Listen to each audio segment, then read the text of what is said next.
आज की ये मेरी कहानी एक ऐसी घटना के बारे में है जिसने मुझे हमेशा हमेशा के लिए बदल कर रख दिया।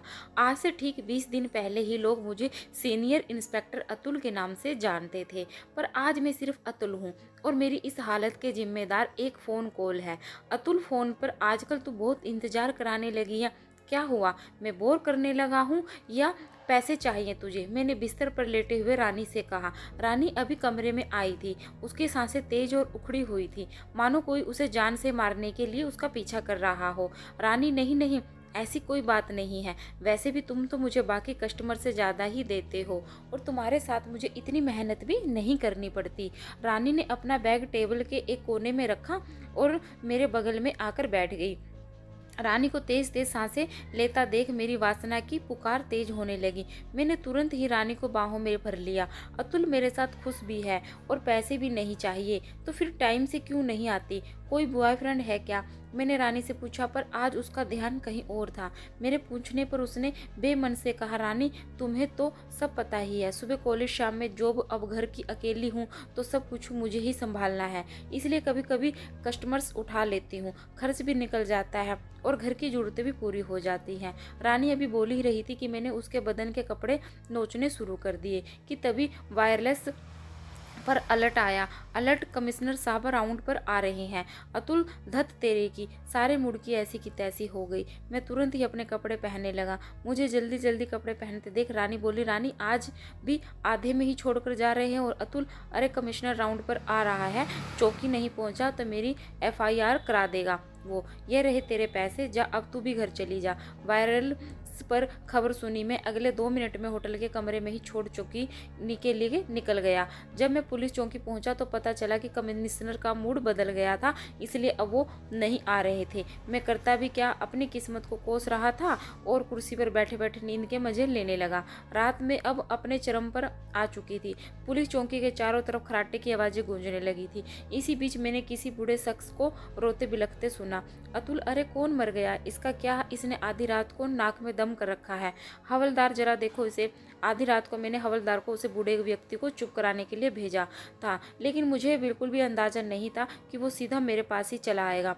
बूढ़े इंस्पेक्टर साहब, मेरी बेटी किसी बड़ी मुसीबत में है, शायद उसे किसी ने मार दिया है, आप जल्दी कुछ कीजिए। इंस्पेक्टर साहब। इंस्पेक्टर साहब ना चाहते हुए भी उस शख्स की बात सुन नींद से जाग गया। अतुल चाचा, क्यों अभी रात में सबकी नींद हराम कर रहे हो? शांति से घर जाओ, सो जाओ, हम भी सोने दो। मैंने अभी उस शख्स को अपने पास से जाने को कहा, पर उसने मेरे सामने एक ऐसी तस्वीर रखी जिसे मैं बखूबी जानता था। बूढ़ा साहब, मेरी बेटी है नायरा, दिन में कॉलेज जाती है और रात में कॉल सेंटर में जॉब करती है, अकेले में अपनी पढ़ाई का खर्चा उठाती है और मेरी दवाइयों का भी रोज़ तो टाइम पर घर आ जाती थी, पर आज पता नहीं क्या हुआ। ऊपर से वह फ़ोन कॉल, मुझे तो कुछ समझ ही नहीं आ रहा। उस शख्स ने जिस लड़की को फ़ोटो मेरे सामने रखी थी, मैं उसे रानी के नाम से जानता था, जिसने कुछ घंटे पहले ही होटल के बंद कमरे में मेरी बात हुई थी। अतुल, कैसे कॉल, क्या हुआ? उसे ठीक तो है ना? रानी के पिता की बात सुन मुझे भी किसी अनहोनी का एहसास होने लगा था।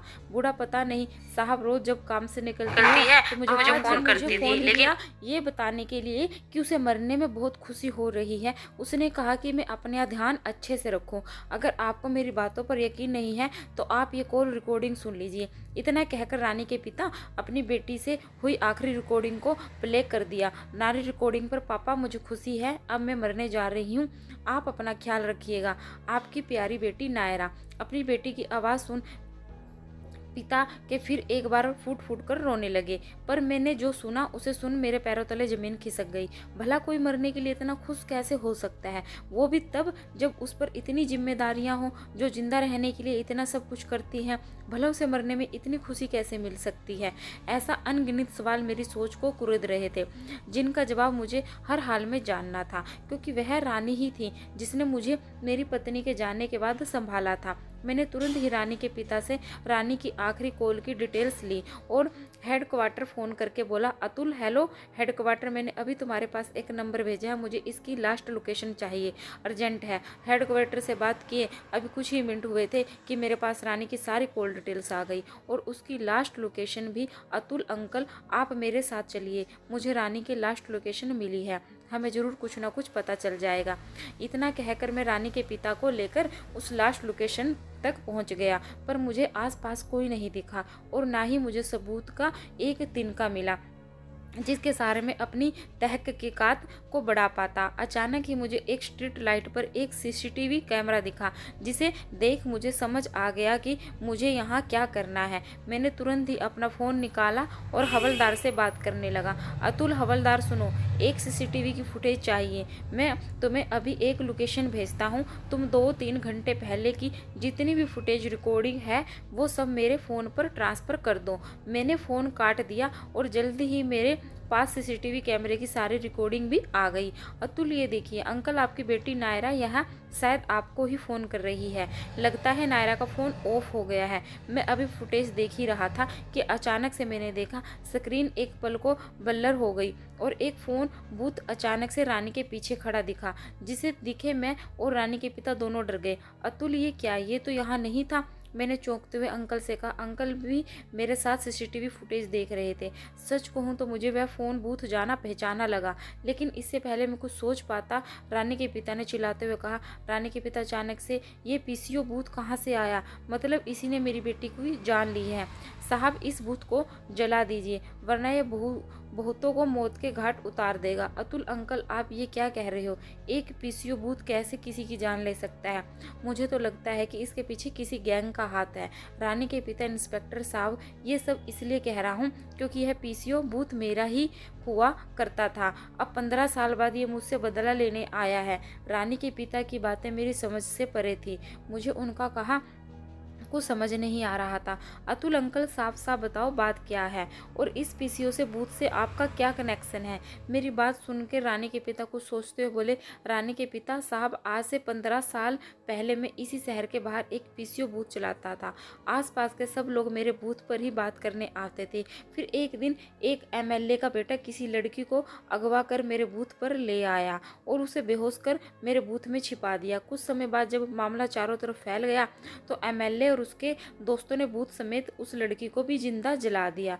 मुझे ढेर सारे पैसे देकर कहीं दूर जाने को कहा, वरना वो मेरा भी वही हाल करते जो उन्होंने उस लड़की का किया था। इंस्पेक्टर जो मैं डर गया था। वो लोग मेरे साथ मेरी बेटी नायरा को भी मारने की धमकी दे रहे थे। मैं मजबूर था। इंस्पेक्टर साहब, अगर मुझे पता होता कि मेरा 15 साल पुराना अतीत मेरी बेटी को खा जाएगा तो मैं उसी वक्त कानून का गवाह बन जाता और उन मुजरिमों को सजा दिलवाता। नायरा के पिता से पीसीओ बूथ की सारी कहानी जान में दंग रह गया। अतुल, तो क्या वो गुनहगार आज तक आज़ाद घूम रहे हैं? नायरा के पिता, पता नहीं, लोगों का कहना था कि वे एक एक करके गायब होने लगे हैं, लेकिन अब मुझे सारी बात समझ आने लगी है। उन सबको इसी पीसीओ ने मारा है और जिस इंस्पेक्टर ने उसे केस को बंद किया था वो शायद आज भी जिंदा है। मैं अभी इसे पूरी वारदात के बारे में सोच ही रहा था कि तभी नायरा के पिता ने बुदबुदाते हुए कहा। नायरा के पिता, उस लड़की के बाप का क्या हाल हुआ होगा? कहीं वो आज भी तो अपनी बेटी को नहीं ढूंढ रहा है? नायरा के पिता बोल ही रहे थे कि मैंने उनकी बात सुन ली और तुरंत उनसे पूछा, अतुल कौन से पिता? आप किसकी बात कर रहे हो? नायरा के पिता, इंस्पेक्टर साहब, जिस लड़की को मेरे बूथ में जिंदा जलाया गया था उसके पिता आज भी अपनी बेटी को ढूंढ रहा है। वो बेचारा तो पागल भी हो गया था। हर किसी को अपना नंबर देता रहता था।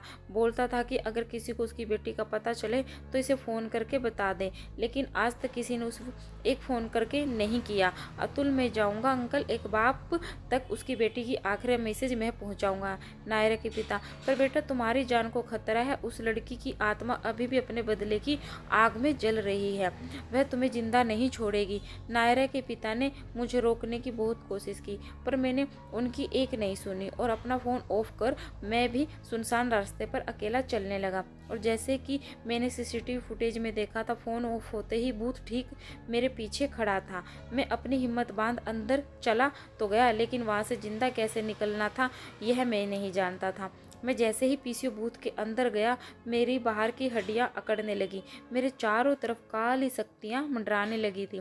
तभी एक आवाज़ आई। आवाज़, फ़ोन उठा और किसी अपने को फ़ोन कर और बोल कि तुझे आज मरने में बहुत खुशी हो रही है। बोल जल्दी।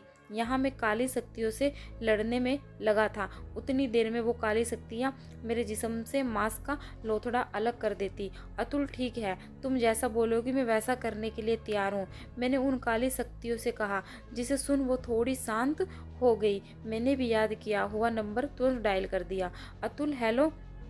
मैंने फ़ोन पर अभी इतना ही कहा था कि इतने में वो काली शक्तियाँ मेरे अंदर घुस गई। दिव्या अतुल के शरीर में।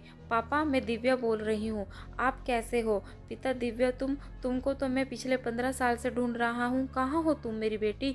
दिव्या, पापा मैं मर चुकी हूँ, मुझे तो 15 साल पहले ही एमएलए और उसके दोस्तों ने भूत के साथ जला दिया था, पर मैंने अपना बदला ले लिया है पापा। मैंने उस एमएलए के बेटे के साथ उसके दोस्तों को भी मौत के घाट उतार दिया है। बस वो इंस्पेक्टर बाकी है जिसने मेरे केस की फाइल को क्लोज कर दिया था, और अब मैं उससे भी मरने जा रही हूँ। पापा, दिव्या जिसे इंस्पेक्टर की बात कर रही थी वो इंस्पेक्टर में ही था, और मैंने ही उसका केस क्लोज किया था। दिव्या की आत्मा ने मेरे शरीर पर कब्जा कर अपने पापा से बात कर रही थी। दिव्या की बात सुनकर उसके पापा ने कहा, पिता बेटी ऐसा मत करो, मैं मानता हूँ तेरे साथ जो हुआ वो सरासर गलत था, पर इसे इंसाफ नहीं बदला लेना बोलते हैं। दिव्या, मैं अभी जिंदा हूँ बेटी, मैं इंसाफ दिलाऊंगा तुझे, तू बस उस इंस्पेक्टर को छोड़ दे, भगवान उसके साथ इंसाफ जरूर करेगा। बस एक आखिरी बार अपने पापा के गले लग जा। दिव्या के पापा ने दिव्या से कहा ही था कि तभी मुझे अपने पीछे कुछ महसूस हुआ। मैंने जब पीछे मुड़कर देखा तो फ़ोन बूथ के दरवाजे पर नैन्सी के पापा अपने हाथ में फ़ोन लिए दिव्या से बात कर रहे थे, जिसकी आत्मा मेरे अंदर थी। मैं इससे पहले कुछ समझ पाता, मेरे अंदर से दिव्या की आत्मा निकली और अपने पिता से गले आ मिली। दोनों इतने सालों बाद खूब दिल खोलकर रोए थे। एक बेटी और बाप के प्यार का ये रूप मैंने पहली बार देखा था। मरने के बाद भी एक बाप अपनी बेटी से उतना ही प्यार करता है। दिव्या की आत्मा ने जब मेरा जिस्म छोड़ा तो उस वक्त में निढाल होकर फ़ोन बूथ में रोने लगा था। मुझे मेरी गलती का एहसास हो चुका था, और यह भी कि रानी नायरों और दिव्या एक ही लड़की थी, और रानी के साथ गुजरी हर एक रात मेरा वहम भर था और कुछ नहीं। उसी पल मैंने ठान लिया था कि वो रात पुलिस की नौकरी में मेरी आखिरी रात होगी। उसके बाद मैंने खुद ही नौकरी छोड़ अपना जुर्म कबूल कर लिया। आज मैं अपने पापों की सज़ा काट रहा हूँ। मैंने जो जुर्म अनजाने में किया उसके लिए भगवान तो मुझे कभी माफ़ी नहीं कर सकता, पर कम से कम मैं अपनी नज़र में तो बेगुनाह रहूँगा। मैं हॉरर स्टोरी आप कैसी लगी नीचे कमेंट में हमें ज़रूर बताएं। ऐसी और भी डरावनी कहानियों के लिए हमारे चैनल को सब्सक्राइब करें, वीडियो को लाइक करें, शेयर करें।